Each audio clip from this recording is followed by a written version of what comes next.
Oh, hey, I didn't see you there.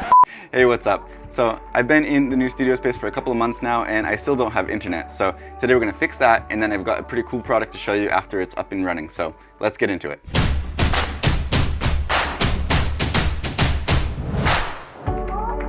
Hey, I'm Scott and welcome to the channel. If you're new here, we do all kinds of tests, reviews, unboxings, tutorials, anything photo and video related. So if you like today's content, please do consider hitting that subscribe button below the video and hit the little bell icon as well to make sure you get notifications for new content when it's available.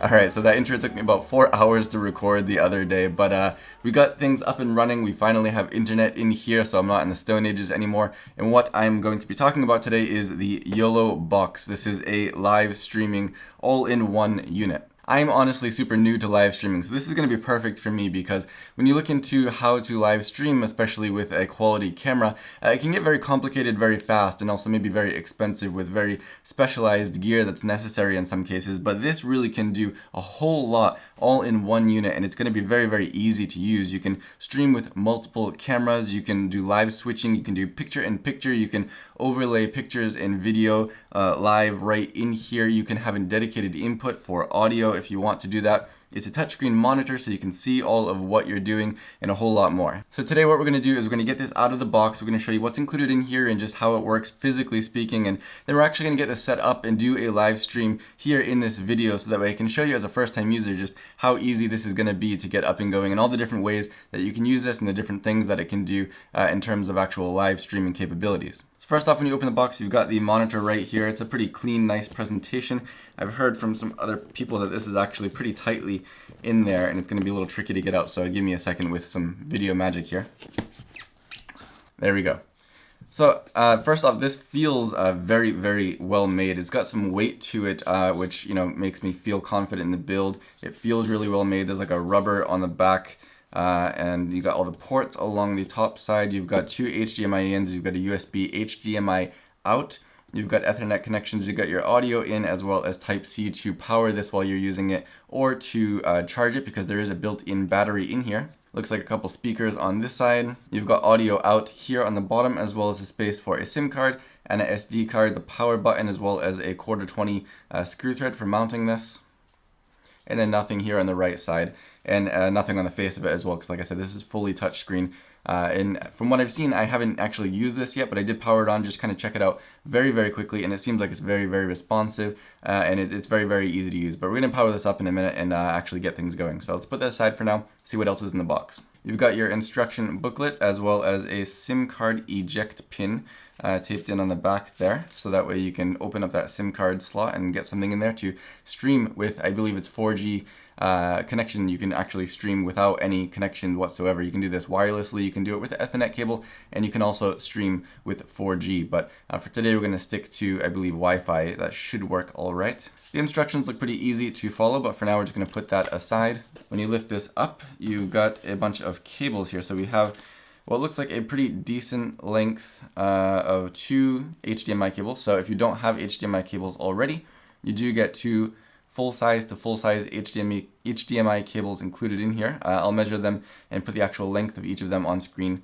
as well. You've got your USB-C cable right here for, again, powering or charging this, as well as the brick to plug into the wall, so that way you can go ahead and power this right away. You don't have to have this separately already, which most people do anyway.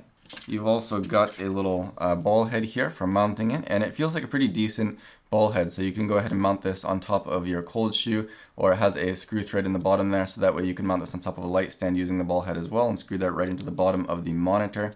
It's actually pretty decent quality, and again, you can use this with 4G or Wi-Fi, so you could technically, put this on top of your camera and vlog with it and live vlog with a good quality camera, which is pretty cool. And then you've got a little kind of felt or whatever bag to carry this in, a little bit of a protective bag. I probably will honestly never use that, but maybe to store the cables and stuff in, throw them in my bag, keep everything organized. To be completely honest with you, I absolutely hate the texture of this bag. This is my arch nemesis, this texture. So we're gonna throw this in the trash probably. So this is basically all you're going to get in the kit, and this is all you really need besides the camera, of course, to get up and running with live streaming. You can also, I didn't mention yet, live stream to multiple platforms at the same time with multiple cameras live switching, picture-in-picture, all that. I mean, this is an incredibly powerful device. So the last question for me is, how easy is this actually going to be to use? So we're going to hook up this camera and this camera to this monitor right now and try and get live streaming with this specific setup right here, just to run you through the actual operating system and functions that are built into here. Alright, so I haven't powered this on yet, so I'm not positive that it's going to work, but for now what I have set up is into the first HDMI port, I've taken the HDMI out from the Atomos Ninja V on my main camera. Not sure if it's going to work. I found that the HDMI out on the Atomos Ninja V is sometimes not compatible with certain devices, but we'll power this on and see in just a minute. And I've taken the second HDMI out from the Mars 400S, which I have on my large 21.5 inch monitor right here, which I'm monitoring the overhead camera with. So one of the outputs, the SDI output on the 400S, is going into that 21.5 inch monitor, so I can still see everything really nice and clear right here. But the HDMI output is then going into the YoloBox right here. Now, just to highlight this real quick, I think that using the Mars 400S is going to be an amazing partner for the YoloBox, because if you're doing live streaming from an event, for example, you could have somebody walking around with a camera with the 400S transmitter on it, and you could have the receiver plugged right into the YoloBox, and then you could have actually, you know, one camera sitting on a tripod or something. So you have your stationary camera, maybe a wide view of the event, and then you have somebody walking around with a camera, and you could have both of those and switch back and forth or do picture-in-picture. Really, really great way to get sort of a more dynamic live stream from an event very, very easily. Anyway, let's go ahead and power this on and see if everything is working. So once you power it on, you can see here that you've got the option to connect with a wired network, Wi-Fi, or 4G. It says it's looking for networks, and if you're disconnected, please reset this network from the settings page. But let's just give it a minute to look for networks. I should have a Wi-Fi network in this studio. Like I said, I set it up now. So take a moment just to highlight on screen that you also can see the time. You can see the battery percentage. You can see, I believe that's the SD card status. I don't have an SD card in there. I will put one in before this video is over, just to highlight the things that that can do. So actually it says looking for networks, but if you just tap on one, for example Wi-Fi, you can see the networks come up immediately, so I was waiting for nothing. Let's go ahead and get connected to here. Okay, and just like that, we're connected. So now I guess to get started, we're going to enter my email. So I did remember just now that I did, like I said, take this out of the box once just to take a quick look at it, and I think I signed up for this, and that's why it's giving me this screen. But if you're signing up for the first time, it should prompt you to actually sign up on this homepage instead of just log in. I do remember that that's very, very easy to do, so for now I'm just going to go ahead and enter my password. Now there's an app update, so when you do have an app update, this is a good opportunity to show you this. It's just going to pop up like this, click OK, and then it's just going to download the update. And I guess that's all there is to it. That was pretty quick and easy. So this is the home screen that you're dealing with, of course. It says you're not live yet, so click the plus to create. Let's go ahead and do that. Live title, let's just enter it test for now. Create. So now we can see this live event, which I just created. It says it's searching. Not 100% sure for what. So now we have the option to add a video source. Let's go ahead and click the plus here. So HDMI 1 input. Please insert video capture device. So like I expected, I guess somehow the HDMI out from the Atomos Ninja V is not playing well with this. Let's take a look at this real quick. Alright, so I was able to fix that. It was just a stupid setting thing on the Atomos Ninja V, but we've got our HDMI 1 source here now, and you can see at the top it says audio is automatic. You could go ahead and click that and choose if you want the audio to come from HDMI 1 to USB line in, SD card video, or live stream. It seems like this microphone is actually not working right now. I'll look further into that and I'll put some information on screen as well. But if you do have a mic that is compatible, then you should be able to just plug it in there. And this is where you would choose where you want your audio source to come from. Now I am curious, like I said, if you have two HDMI inputs and you switch cameras, then I was under the assumption that it was going to switch the audio as well. But it looks like if I turn this off of automatic and set it specifically to HDMI 1, then even if I switch cameras, I should be able to keep the audio coming from that same HDMI source. So I'm actually going to go plug this into this camera, so that way I can just take the audio a little bit more clean than it is right now from the eos-r, and then hopefully I can experiment if I can keep the audio from that as well. Let's go ahead and get that second source plugged in. So this is HDMI 2 input. Alright, so quick note here, the reason I think that the Holyland is not working with this HDMI 2 input is because the HDMI 1 input can go up to 1080p 60 frames per second, which is what that Holyland is putting out, but the HDMI in 2 is limited at 1080p 30 frames per second. So I think if I switch these, I should be able to get both of these. I'll have my overhead camera coming in on HDMI 1 and my main camera coming on an HDMI 2. But that's just a quick note here. And also the USB, you can connect a USB camera here, like a webcam or something, and that should also work up to 1080p at 30 frames per second. Alright, so now HDMI 1 is working fine because it is compatible with 1080p 60, which is coming from the Holyland Mars 400S, but HDMI 2 is kind of freaking out, so I'm going to mess with the settings on the Atomos Ninja once again just to see if I can get that sorted out.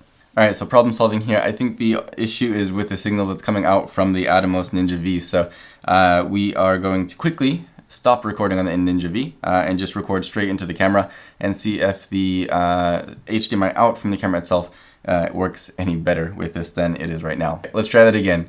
This is meant to be live streaming for beginners, right? So obviously you're going to run through a few hiccups, but let's get this camera plugged in. That is too far away. I don't actually have a HDMI cable to go into the Canon EOS-R that's long enough to reach right here, so I set up another camera right here. So the view from this camera is going to be what we're seeing here. Let's plug that in. Let me double check what's actually coming through the HDMI cable. If you back out of this input screen, then you can just click switch and it will bring this back up here where you can choose which input sources you have. You can add more. Again, this is somehow not working, but alright, I guess it was just the cable. So I've got my second camera working now. Again, I'm using a camera here because I don't have a cable long enough to go to this straight main camera, but we've got two cameras in here, and also I have now the DD3 Pro on top of this one, which is going into the second HDMI input. So we're going to select HDMI 2 for my audio here, and so hopefully even if I switch between these two cameras, it should allow me to keep the audio from that HDMI 2 camera. Alright, so before we actually get streaming, let's take a look at what's on the page, and then we're going to select where we're going to live stream to.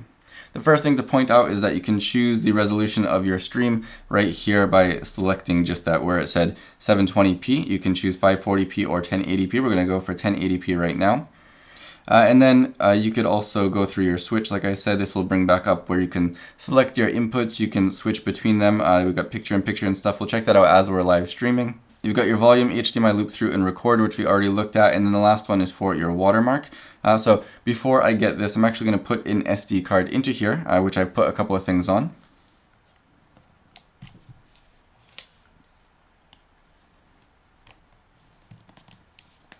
When you hit record, it will tell you SD card has 118 extra gigabytes of free space basically at this time, and it gives you the expected recording time. So this will record in the same quality that you're streaming, so I'm doing 1080 right now, so I can record 39 hours and 38 minutes, so that's pretty good. But I'm going to hit cancel. I'm not going to actually record right now. Let's check out our watermark options. So you can click the watermark template. You've got scoreboard, rolling captions, and material lib. Let's just check them out one by one. Scoreboard, event name, home team name. So this is actually like a scoreboard that you could set up here with team names. You can use PNGs to set logos for each of the teams. You can put the score in here. So actually, if you're streaming a live sports event, you can really put up a legit scoreboard, which is kind of cool. We're going to back out of that for now. Let's try rolling captions. You can do a single roll, a cyclic roll. You can choose the character size, and then you can enter the text on there. So these are things that you don't need an SD card for. These are actual overlays that you can do regardless of having an SD card in there to give some information on screen, which is pretty cool. And then material library, lib library. So this is from the SD card that I have in there. So we can go ahead and select one of these or two of these. You can actually select two. Let's see if I click OK for two of them. It places them both on screen. You can resize them, I believe. Yep, if you just grab the corner, you can resize it. You can move it around where you want it. So if I was doing a review for iFootage, for example, I could put this on screen just to have that on the logo. And then you can select OK. If I tap it again, then I can go and move it again. 1 to 1 is where you're gonna resize things, you can just click X to close that out. And then if I want to move this one here, this is a friend of mine's farm logo. He makes buntan, which is a really big cross between like an orange and a lemon kind of. It's really, really good. I believe you should be able to also play video from the SD card. So if I choose my input options, that will be another one of the input options is the SD card. And so when I select that, I have two videos that I put on here now. These are just little clips that I had on my computer again, but if I select one of those, or both of them, now you can only select one, click OK, and that will be my third source here. So that's a local video that I can then switch to if I want to play that. So I can switch here between options 2 and 3, but I'm not sure how to get back to option 1. If I slide around here, I can't select option 1, so I'm not sure how to go about that. Let me delete this and re-import it again to see if that changes anything. Now I have 1 and 2 here. Select once more, HDMI 1 input, and now I have 3. So that must have just been something that was like a quick bug there. So if that happens, just delete it and then set up that input, and it looks like it should be okay. For now, we're going to delete this local video and just keep the two cameras, the two inputs that I have right here.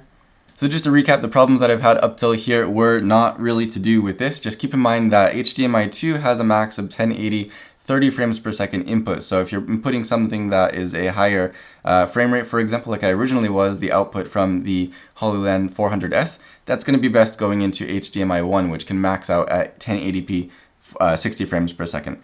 And the 30 frames per second limit is the same for the USB. So again, if you have a webcam or something that's going into there, that's going to be the max resolution and frame rate for the USB input. But otherwise, my problems were just to do with compatibility somehow with either the cable or the output from the Atomos Ninja V, and then with the cable that I originally plugged this into this camera here with, but that's just a cable issue. Also, the Deity D3 Pro didn't seem to work directly plugged into here, but now I have it plugged into the Canon EOS-R, which is going into HDMI 2, and I have that selected as my audio source. So even if I switch cameras, I believe that it should remain my audio source across the board. Again, looking at my audio meters here though, I noticed that it's only going up about halfway. So I am going to boost that audio a little bit with this volume here. This is for HDMI 2.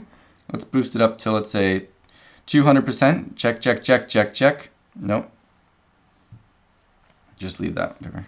So now finally, to actually choose where we're going to stream to, if you swipe over from the left side, you can see some different options. You can link your YouTube, Facebook, Twitter's coming soon apparently, Twitch, or custom. So today we're going to set this up for, let's say, YouTube and Facebook, and we'll stream simultaneously to those two. For YouTube, it says there is some issues with YouTube's policy changes. So they're currently working with Google and YouTube to fix the issue with direct integration, but you can still stream to YouTube using custom RTMP. So this is totally new for me. So we're going to go through these steps and try to get this working. Let's say add RTMP. Please fill in the RTMP link to the website as below. So you could, I guess, copy this onto your computer, or you can click to send the website to your email, which is going to be easier because then you can just click it from your email. Let's do that.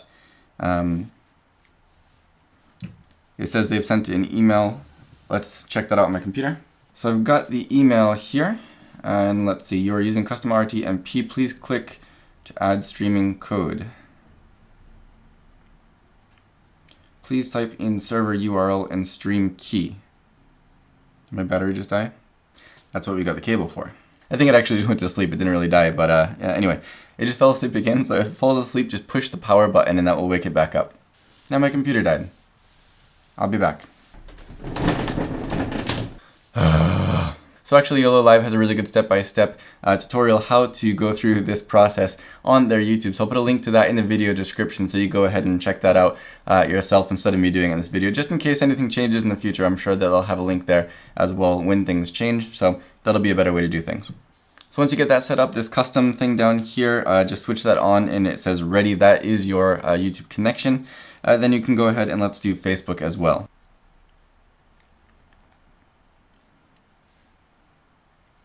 So Facebook is just a pretty straightforward login, it looks like. Let me add my information here. Okay, so it's just like any app. Once you log in, you get this notification that YOLO Live will receive your name, profile picture, and email address. It doesn't let the app post to Facebook, but let's just continue as Scott. YOLO Live would like to post content on your timeline on your behalf. Who can see YOLO Live's posts? It's just the same as any other stuff. So let's click OK. Click OK. And it says Facebook is a success. So let's close that. All right, so now as for the scariest part, let's go ahead and actually start live streaming. So I assume that's by hitting this button right here that I'm streaming now on YouTube. I can see it on YouTube now. All right, so I guess I'm live on YouTube and I can see it here. I'm monitoring this on my computer. This is the first time I've live streamed, so this is completely new to me, but it seems to be working here. Let me check my Facebook and see if it's also streaming there. I am on Facebook, I think, so let's check that out. Let me see. Facebook, please stop the bind account. I'm going to stop this once just so I can try and figure this out once again, how to make this link with Facebook, because it's working with YouTube right now, but it doesn't seem to be working very well with Facebook. So stop this, stop. Finishing, you also finish that live activity, finish. Click that again. This live stream has been finished. So it seems that if you click finish, you can no longer go back into that event. So you just have to delete it. That's the only thing you can do by holding it down for a few seconds. Let's delete that and let's click it again. Let's once again call this test. Click OK, create, go into there. Let's stream at 1080 again. Alright, so now that I opened up a new stream, it says that Scott Dumas, my Facebook, is now connected, so I could switch that on, just like I did before. Choose to publish. I can choose if I want to publish this to my own page, homepage, or group. What is homepage? There we go. So I can select to stream that, not to my personal page, but to the page that I manage. So that's cool. So that's ready. Custom now seems to not be linked anymore, so I'm going to go ahead and set up my YouTube again. Turn that on. And now it's ready. So now I'm ready on both Facebook and on this custom, which is the YouTube that I just connected. So let's start streaming again. Let me change the quality. I can't switch during live streaming, so sorry, this is 720p. Let me stop this once so that way I can switch back to a better resolution. Let's stop. Leave for a while, and now that leaves this open so I can go ahead and switch things and not have to create a whole new event. So if you're just kind of pausing it, do that. Let's switch to 1080, and then let's start again. So now it shows that it's setting up on Facebook and on YouTube. Checking on my computer, it just looks like a mess. I'm not sure why that is. So the audio is good, the picture is the problem, I guess. Okay, let's stop, leave for a while. Now let's try and connect again. Okay, it seems to be working. Yeah, sorry, the pictures log. I'm recording this at the same time as streaming, so it's in log right now, but I'm gonna switch back to this camera here, and that should be not in log. I did notice that black bar at the bottom. I'm not sure why that is. I think it's just the connection is something weird.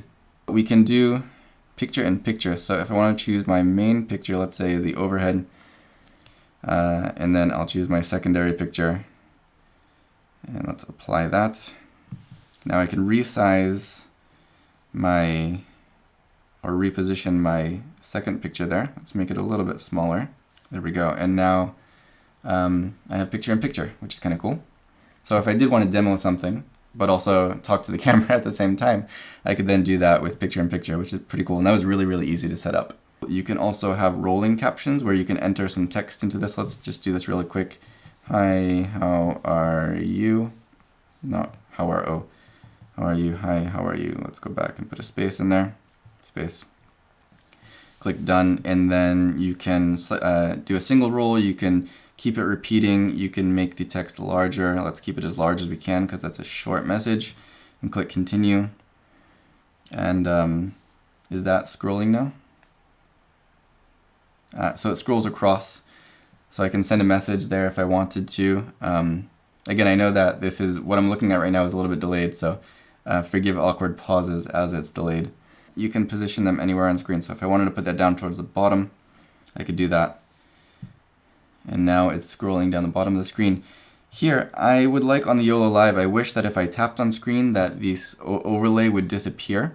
Like it does on the Ninja V, for example. If you tap on screen, all of the overlay disappears. That would be really, really convenient because now I can't, can I tap that again? I can't tap that again. I would have to go back into the watermark and select it, I guess. And then I'm not sure, yeah.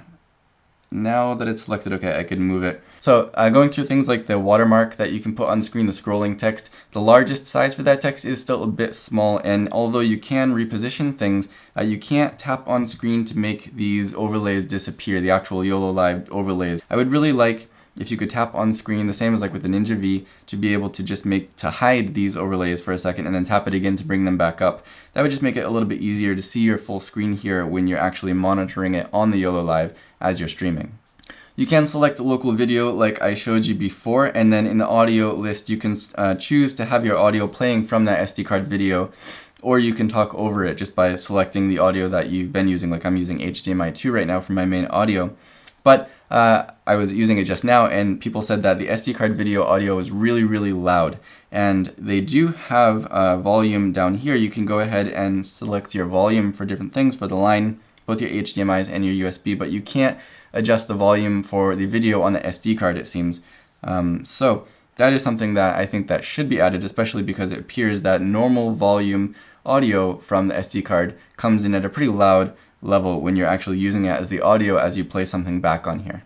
One other thing is that you can't mix audio inputs, you can't select more than one, so if you're playing back local video and you want to have the audio from that, but you also want to be able to talk over it at the same time, you can't do that. You have to select one or the other. It's either going to be the audio of you talking or the audio of that local video, and not both at the same time. I'm not sure if that's something that they could add or update in the future, but it might be useful in some cases. But again, before that, they would definitely need to implement the ability to lower the volume for that SD card video, because that would be too loud to talk over anyway. So like I said, my slip-ups here were mostly just because I'm new to streaming, but I think that this device generally made this very, very easy compared to my level of expertise with this, and I definitely feel confident that next time I want to use this, I'm going to be able to get it up and going very fast. And I love that I can do pretty much anything with it, with multiple camera angles, with picture-in-picture, putting a logo on there. If I'm doing some kind of live review, I can put the company's logo on screen. Really, really quite versatile, and I can stream to multiple platforms at the same time, which is great. It's new to me. And if you're new to this, then I think this is going to be a pretty easy way to get started. And I do want to give a big shout out and thanks to Reginald Worthington and to Polymath Pete. They were my kind of live debugging crew to help me find a couple of the things that were not necessarily wrong with this, but that could definitely be improved. The things that I did have to complain about. Compatibility with apparently the eos-r, that the screen is blacked out a little bit on the bottom there. That might be my cable or some other setting on camera, I'm not sure. And also some of the audio issues we talked about. But yeah, generally this has quite a lot to it, and it's going to be great for streaming events. It's going to be great for streaming pretty much anything. Whether you're new to streaming or not, I think that this is going to have a lot of potential for a lot of different users, and I'm looking forward to using it myself more on this channel. Hopefully I can maybe live stream recording some videos, which we talked about during this live stream. But if you have any remaining questions or comments, please do leave those down below. I will do my best to get back to you, and if you like this video, don't forget to give it a thumbs up, subscribe if you haven't already, and as always, thank you for watching.